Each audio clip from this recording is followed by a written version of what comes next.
capital. Les ans na 6e verset. Donc on bande la 6e verset. Bible n'a pas écrit les amis qui donc moi na téléphone des amours minènes. Habito bakissa à la science, la tempérance, à la tempérance, la patience de Pierre. Chapitre 1, à partir du 1er verset jusqu'au 6e. Mais maintenant, nous lisons seulement le 6e verset. C'est-à-dire, à la science, la tempérance, à la tempérance, la patience, à la patience, la piété. Ok? C'est-à-dire, quand on a la tempérance, en quelque sorte, il y a un moment qu'on la maîtrise de soi. When we are talking about temperance, it means self-control. C'est-à-dire, la maîtrise de soi. Today we are going to talk most about self-control. La maîtrise de soi. What is the meaning of self-control? Apôtre Paul, celui qui est bandeli, tant de temps, il faut que vie na biso ezali donc au te pas na Nzambe. Apostle Paul is talking about, he's showing us that our God, our life, it's like a blessing or a gift from God. Alors, vie na biso eza précieuse. Our lives is precious. Est-ce que vous savez que vie est précieuse? Do you know that your life is precious? Apôtre Paul a bien foi na biso. Apostle Paul is saying that in our faith, la science. we have to add knowledge. We have to add science or knowledge from school. C'est-à-dire, améliorer vie na biso. It means that for us to be better in our lives, c'est comme ça j'ai perception avec améliorer vie na bino, faut que tanga moi muke. He's telling us that it's like he's telling us that for you to be better, to have a better life, you have to study or to add a knowledge. Why did Apostle Paul is saying that? Apôtre Pierre. It is Peter who is talking here. Parce que ayebi que ceux qui ont la science té blocage limitation if you don't have a knowledge, you will be limited somewhere. But today we are going to talk about self-control. In the church, believers, they don't, it's like they have lost their self-control.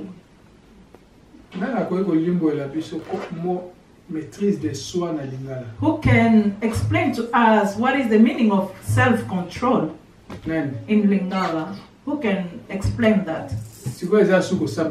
Now it's not it's just a word. How do you understand it? How can you explain that? Self-control. Lingala nyonso, eza bakanze, eza facile. Okay? Lingala. Maîtrise de soi na Lingala. C'est ya bakanze eza ndenge. Bon facile.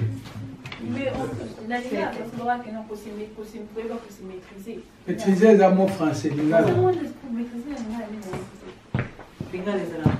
C'est à dire tu maîtrises de soi dans Lingala. Self-control in Lingala. Kozala na bokebisi ya yo moko. Komi lenge yo komi kebisa na yo moko. Shadrach, Abraham, débuté.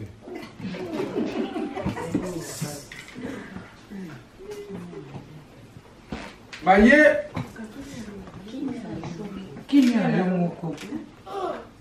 bakeko ebisa se ya Marie Vincent. Papa Michel kuna tongi yo mabe. Moïse kita na ke, de no Papa Michel, okay? It's like an example. C'est-à-dire, Sœur Marie It's like à se maîtriser, t'aimes la mort pas s'enflammer. she want, an example, they want to tell to our sister Mary that Papa Michel was criticizing you. So she could not even wait and understand what is going on. She just told the child, Moïse, you can stand down here. I'm going there and meet him. C'est-à-dire, réaction It's like she reacted with hunger, just directly. L'apôtre Pierre a lobby, But la science maîtrise de soi. But Peter is telling us that we have to add to our knowledge, we have to add self-control. I want to say something. In our lives, we have two things. It's what I want to tell you. We have yes and no.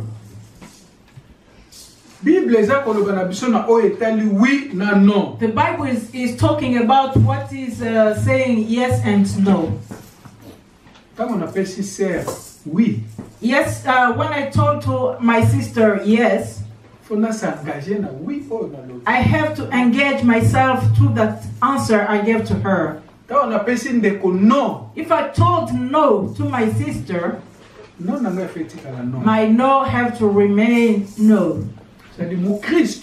It means a Christian, you have to be close to what you said.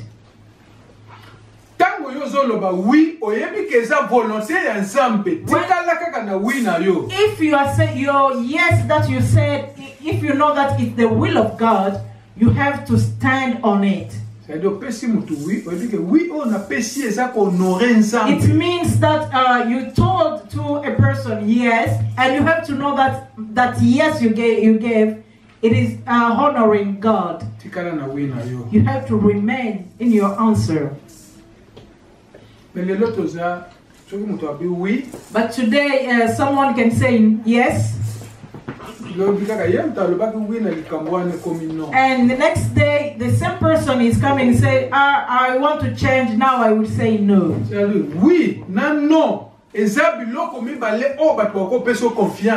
It is your answer that can determine that people can give you, can trust in you.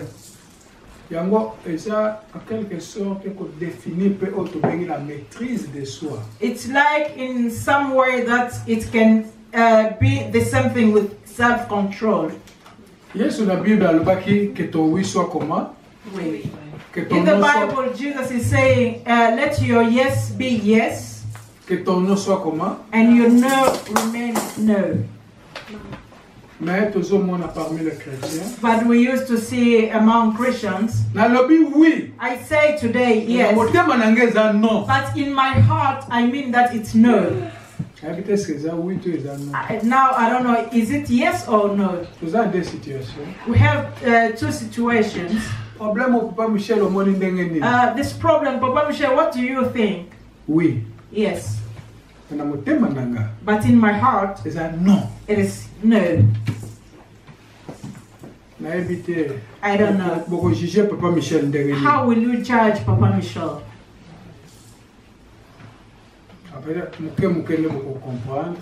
I think that slowly you will understand.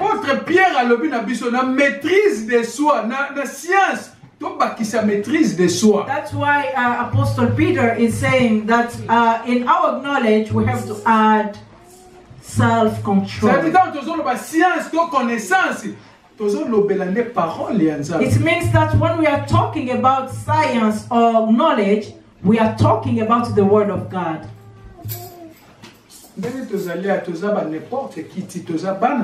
As we are here, we are not anybody. We are not anybody, but we are children of God. You have to be close to the Word of God. I don't know if we used to stand on the Word of God or to be attached on the Word of God. It means that we used to be attracted to different directions. Should I go to yes or should I stay to no? Na livre ya 1 Jean chapitre 2, In the book of 1 John, chapter 2, 15 à 17 elobi na biso boye. 15 up to 17 is saying, Bible ba écrit na moza mike, donc c'est pas facile. it's not easy to read this Bible. The scripture is so small. Na 15. Quiconque a de la haine pour son frère est un meurtrier.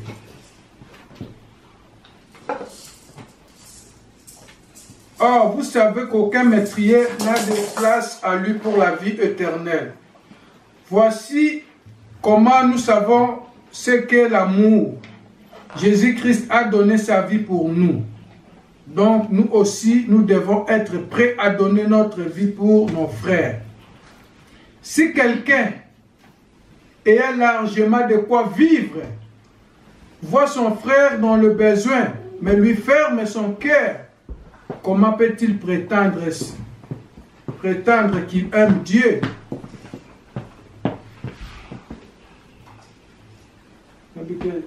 La version Nayo.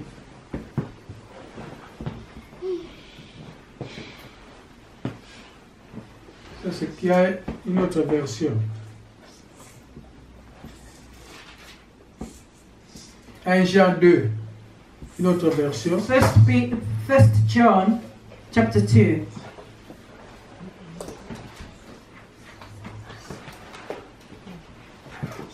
Il n'y en a pas.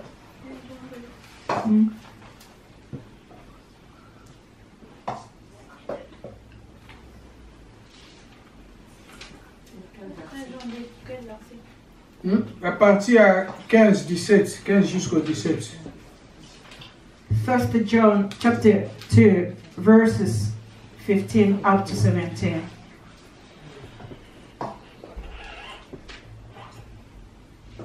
Ici, on nous parle de la convoitise. On va vite.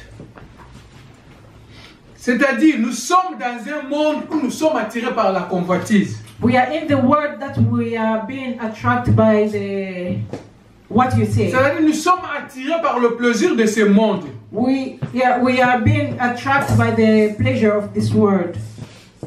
C'est-à-dire, Should I go here or to pray, or I should go another place? Why those things are attracting us? It's for them to take you far from God.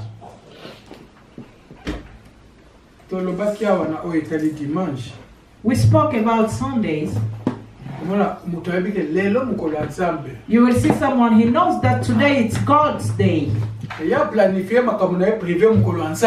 But he has planned his private things just the day of God. That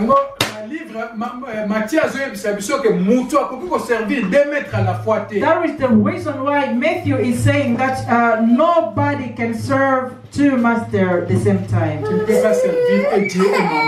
cannot serve God and money. I don't know, who do you use to serve? Apôtre Matthieu Alobina Bisso, ne vous inquiétez de rien.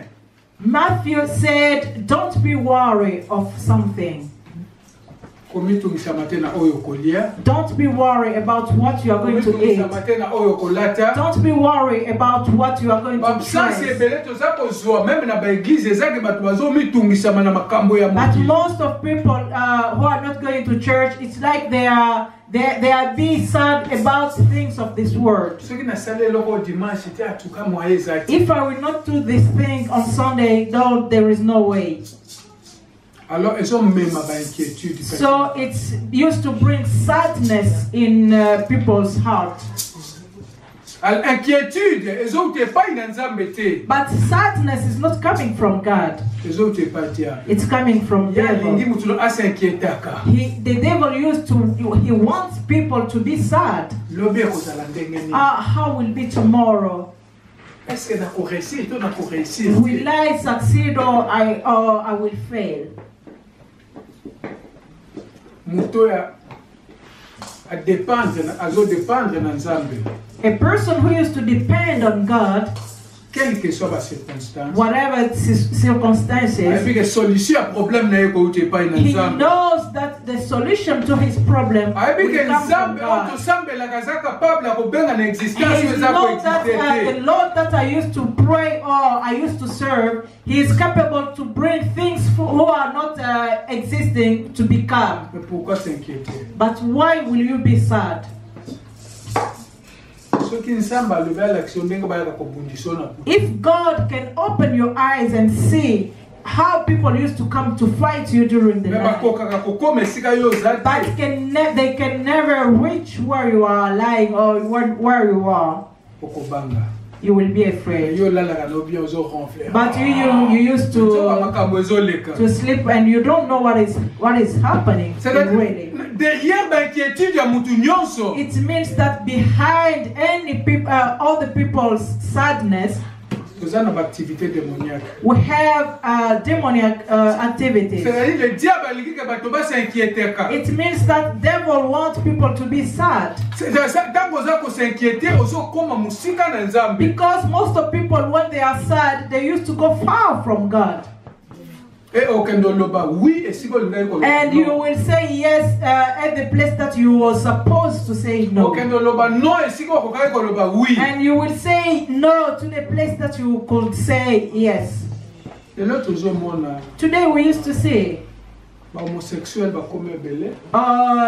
homosexual has become so many. All of them, they are homosexual. Why? It's like they are sad for something. They want to get more and they are not getting. That is the reason why they go and become occultists. Don't be sad of anything. Don't say no to the word of God. It means that God can fix everything just because of you. In your life, you don't have to walk or you don't have to live by feelings, but you have to walk by faith. What is the meaning of that? It means in your life, you have to know what God is saying about you. Do all the people know what God is saying for them? May my yes be basical to what God is saying. But it cannot be basical to circumstances or events. Let me say, just say yes, because if I say no, he will be. But you in your heart, you know that it's no. I don't know. Do we used to say yes where it needs yes or no where it needs no? The first thing is that you yourself, you have to give yourself to God. You have to know that you yourself, you are a temple of God. How can a temple of God can decide? Firstly, you have to know the will of God. You have only to do the will of God. Don't do the will of devil because the circumstances is difficult. It means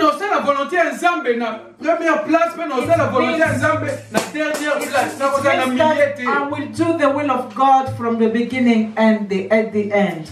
You have to decide today, tomorrow, and forever, just according to the will of God. But how can you decide according to the will of God if you yourself, you are not giving yourself to God? If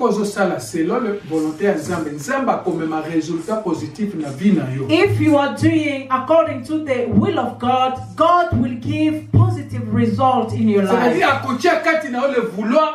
It means He will put in you the willing and the doing.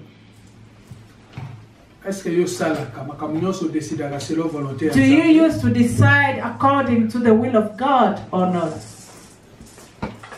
Yesu Kristo Jesus Christ, soki alamuki na ntongo when he woke up in the morning, amitiki liboso na Nzambe. he used to pray and abandon himself to Abondeli God. mpona kotika mokolo epai na He Nzambe. used to pray and put the day in the hands of God. Est-ce que yo ntango olamukaka Do you use? eloko nini osalaka liboso? What do you used to do when you wake up in the Nga morning? nayebi eloko yo osalaka. Me, I know what you used to Nalingi do. nayebisa eloko yo asalaka ya liboso. Who wants me to tell him what he used to do? Sœur in the Marie na morning? sœur Carmine soki balamuki When my sister Carmen and sister Mary, when they wake up, liboko eke na telefone. the first thing is alarm. Makambo ezoleka na Facebook.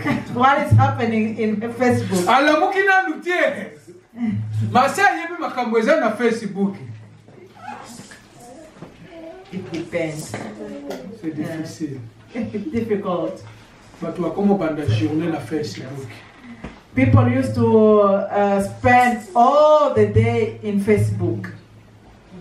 Faut s'engager na koobéir pe na osala Nzambe. You have to engage yourself in obeying and serving God. Bible elobi chaque Bible jour says- Nzambe renouvelaka. God used Grâce na ye likolo ya bana na God ye. used to renew His mercy every morning in His children's C'est-à-dire life. Nzambe renouvelaka compassion na ye na grâce na ye likolo ya bana na God used ye. to renew His mercy and compassion in His children's life. C'est-à-dire ntango nalamuki na ntongo. It means when I wake up in the morning, Seigneur, Lord, natie mabolongo na se. I kneel down. Papa nalamuki. Father, I woke up.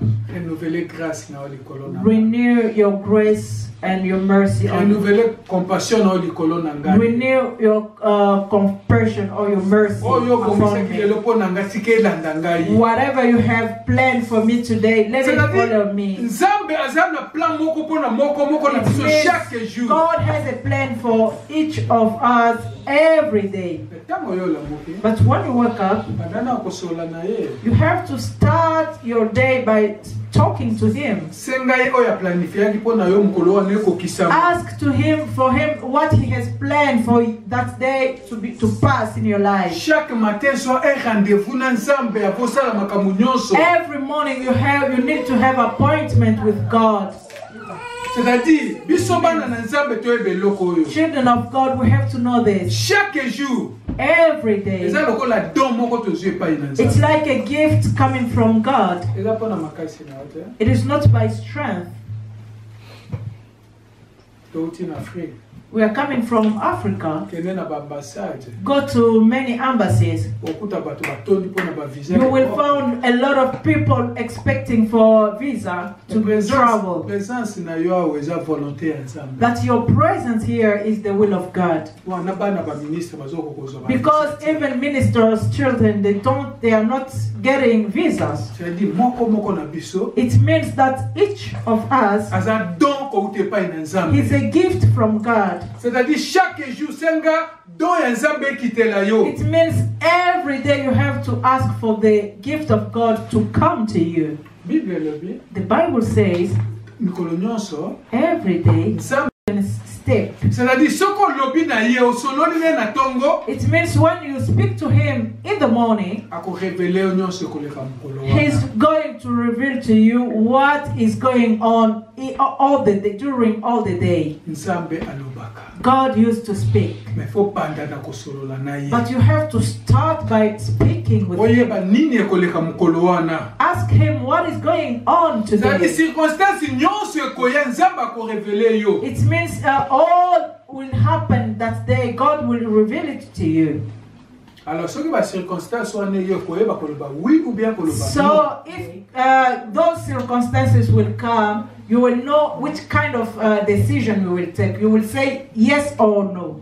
Oui na yo ekozala selon volonté ya Nzambe. So that your yes will be according to the will of Parce que God. oyebi ke Nzambe mutatambusaka bapa ya bana na ye. Because you know that it's God who used to lead the step of His children. Alors le véritable enfant de Dieu So the real child of God, used to be led by the Holy Spirit. It means that when you wake up in the morning, you speak to God, the Holy Spirit will lead you all the day. So you have to decide to ask the Holy Spirit to lead you, because you are a real child of God. Every day, God used to have instruction for His children. But how would you know that if you didn't pray? It means every morning you will say that I belong to God. Don't be sad. Whatever, which kind of situation can happen, God will never abandon you. As children of God, we need to have self-control. Whatever problem, ask for the Holy Spirit. Ask the Holy Spirit to help you to resolve the problem. Every children of God needs to have self-control.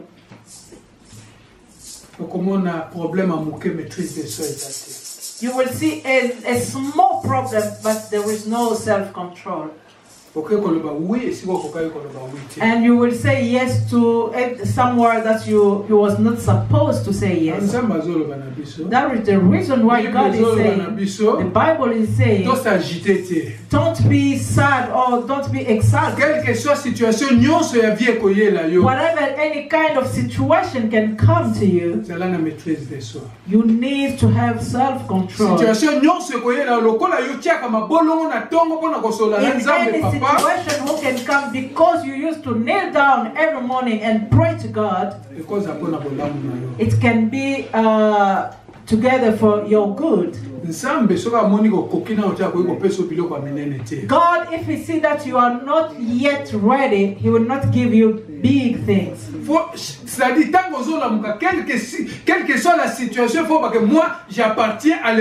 It means that in the morning when you wake up, you have to say it. You have to say that I belong to God.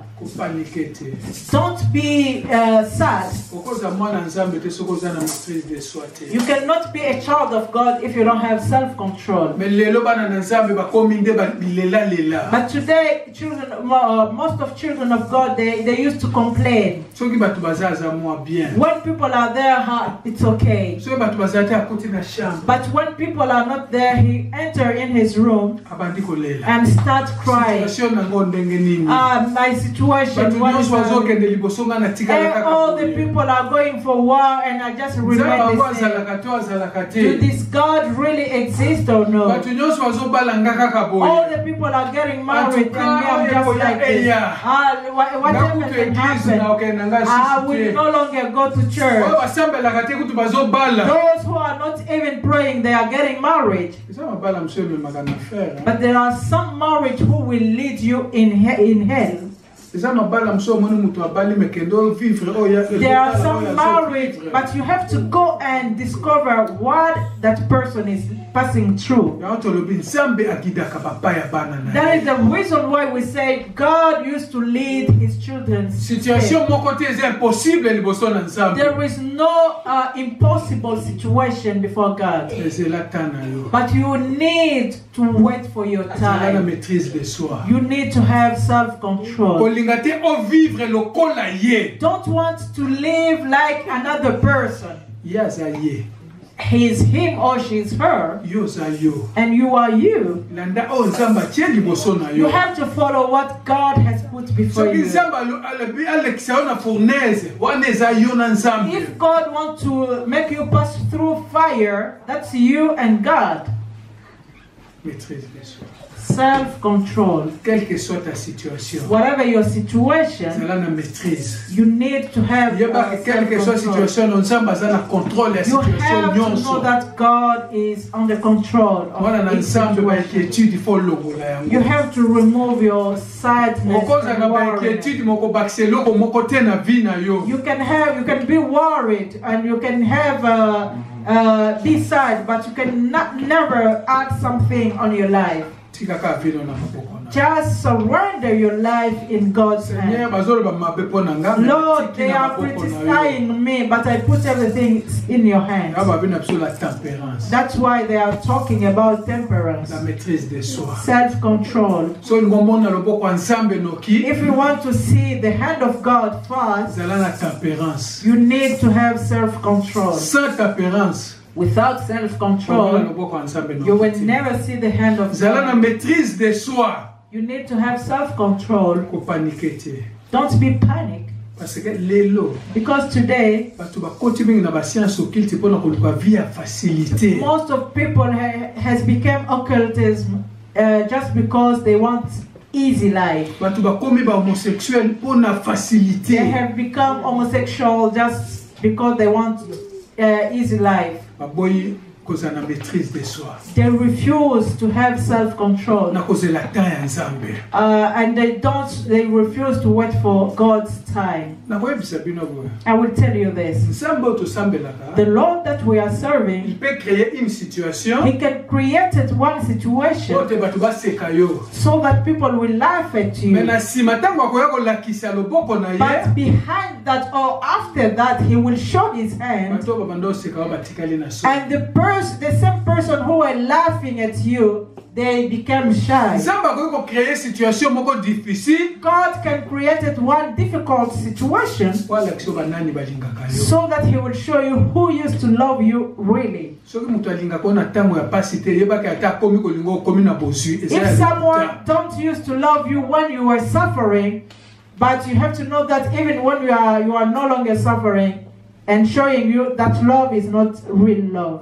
Tozala na maîtrise de soi. You need to have self-control. Tomitika na maboko ya Nzambe. We have to put ourselves in God's hands. Tosenga molimo mosantu atambusa biso. We have to ask for the Holy Spirit to Na lead ntongo us. tosenga Nzambe arenouvelaka grâce na ye likolo na In the biso. morning, we have to tell God to renew His grace in our lives. Soki oza na maîtrise de soi te oza mwana na Nzambe. If you don't have a self-control, you are not a child of God. Yango nde message na biso ya lelo. That is the message of today. Tozala na maîtrise de soi. We need to have self-control. Tozala na tempérance. We need to have self-control. Quelle que soit situation oyo nazo Whatever passer, situation that I'm going through, nakangama na Nzambe. I have to be attached to God. Eza bato mosusu balokota esika akoki kolokota te. There are some people that they have find something where they was not supposed to find something. Yebaki mokolo na yo ekokoka. You have to know that your day will come. Okoseka. You will laugh. Nzambe atikaka bana na ye God te. never forsaken His children. Tolongola kokomitungisa. Remove sadness and worriness.